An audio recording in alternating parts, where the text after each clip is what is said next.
வந்து பல படங்களில் வந்து சிறப்பான நடிப்பை கொடுத்த ஒரு சிறந்த நடிகை அப்படின்னு தான் சொன்னோம். சைல்டு ஆர்டிஸ்டாக அப்போ வந்து நம்ம அவங்கள பார்த்தோம். நோ மோர் சைல்டு ஆர்டிஸ்ட், பயங்கரமான பர்ஃபார்மன்ஸ் பண்ணக்கூடிய ஒரு நல்ல நடிகையாகவே உயர்ந்திருக்காங்க. ஸோ இன்னும் பல படங்கள் தொடர்ந்து நீங்கள் பண்ணணும் அப்படின்ற வாழ்த்துக்களை வந்து தெரிவிச்சுட்டு அபி அவர்களை பேசுமாறு அன்புடன் நடிக்கிறோம். அபி நக்ஷத்ரா அவர்கள். எல்லாருக்கும் வணக்கம். நான் அபி நக்ஷத்ரா, உங்கள் எல்லாருக்கும் தெரிஞ்சிருக்கும். ஃபர்ஸ்ட் ரொம்ப நன்றி இங்கே எல்லோரும் வந்ததுக்கு. ஃபர்ஸ்ட் ப்ரொடியூசர் சாருக்கு தூவலுக்காக பெரிய congratulations to you. And director sir பற்றி கண்டிப்பாக சொல்லணும். ஏன்னா இந்த ஸ்டோரி ஃபர்ஸ்ட்டு சொல்லும் போதே இது ஒரு நார்மல் கண்டென்ட் தானே அப்படிங்கிற மாதிரி இருந்தது. பட் இதில் வந்து எவ்வளோ பெரிய விஷயம் இருக்குங்கிறது இந்த படத்தில் ரொம்ப சிறப்பாகவே காட்டியிருக்காரு.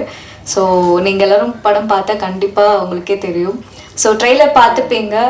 அதுலேயே ஆர்வம் அதிகமாக இருந்தது. ஏன்னா நானே ஃபஸ்ட் டைம் பார்த்தேன். ஸோ அதனால் எனக்கே ரொம்ப பிடிச்சிருந்தது. ஸோ கண்டிப்பாக உங்களோட சப்போர்ட் அண்ட் லவ் எப்போவும் போல் எங்களுக்கு கொடுப்பீங்கன்னு எனக்கு நம்பிக்கை இருக்குது. Thank you so much.